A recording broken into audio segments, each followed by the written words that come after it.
Dear students, today's topic is ordering and comparing fractions. We have already studied the comparison of natural numbers, whole numbers, and integers. Here we will study the comparison of fractions. Now, which are divided into four categories: common denominator, least common denominator, like fractions, and unlike fractions. Fractions with the same denominator. The fraction 3 by 4 and 2 by 4 having the same denominator as 4. Yes. Fractions with the same denominators are called the like fractions. If the denominators are the same, the fraction with the larger numerator is larger. So, in this question, 3 by 4 is larger than 2 by 4. By using number line, let's see one example. Here 9 by 16 is compared with 7 by 16. 9 by 16 and 7 by 16 are like fractions. The numerator 9 in 9 upon 16 is larger than the numerator 7 in 7 upon 16, making 9 upon 16 larger than 7 upon 16. Now, the next type of fraction is fractions with same numerator.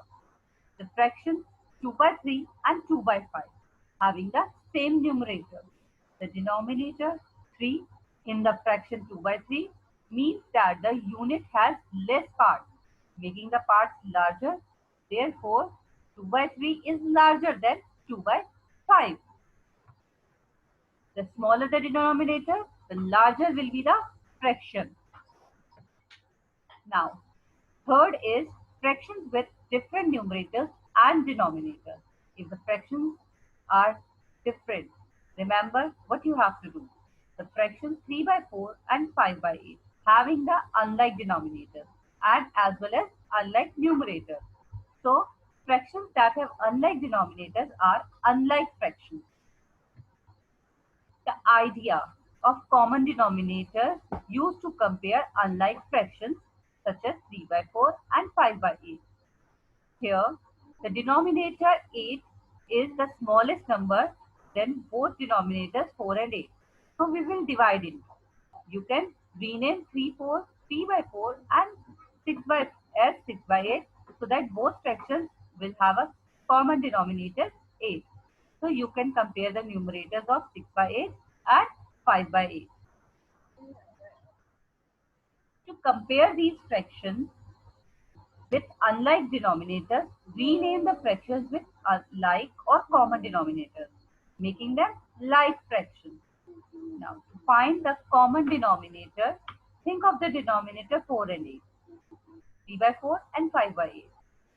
The smaller denominator 4 is divided evenly into larger 8. Yes, the larger denominator 8 is the common denominator. If the smaller denominator does not divide evenly into the larger, then you have to multiply. Yes, you have to multiply the larger denominator by 2, 3 and then 4, etc. each time when you will check for division by the smaller denominator.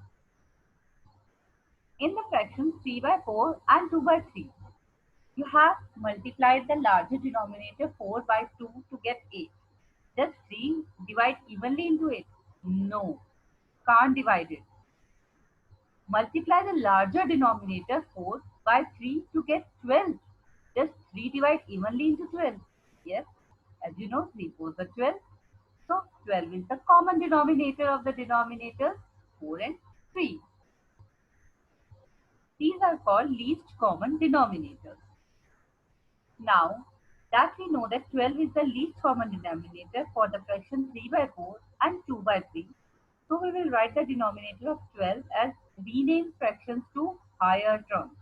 That is 3 by 4 will be converted into 9 by 12 and 2 by 3 will be converted into 8 by 12. So 9 by 12 and 8 by 12 are like fractions. Since 9 is the greater than 8, the fraction 9 by 12 is greater than 8 by 12. This picture shows that the 3 by 4 is larger than 2 by 3. So the numerator 9 and 12 can be compared. The common denominator of 5 and 4 is 20 because both 5 and 4 are divided evenly into 20. So that the numerators can be compared. These dotted lines in the images divide each image into 20, the common denominator. Since the denominators are same in 3 by 4, 5 and 3 by 4, you can compare the fractions without finding the common denominator. Because the smaller the denominator, the larger will be the fraction. So, now tell me, being able to compare fractions by picturing them in your mind will help you to arrive at an answer more quickly than with calculations. As mentioned before, as the numerator increases, it means that you have selected more parts. As the denominator increases, it means that the parts are smaller. So which is larger, 5 by 8 or 7 by 16? 5 by 8 is larger. It takes practice. Visualize the fractions will help you to understand fractions better. Thank you.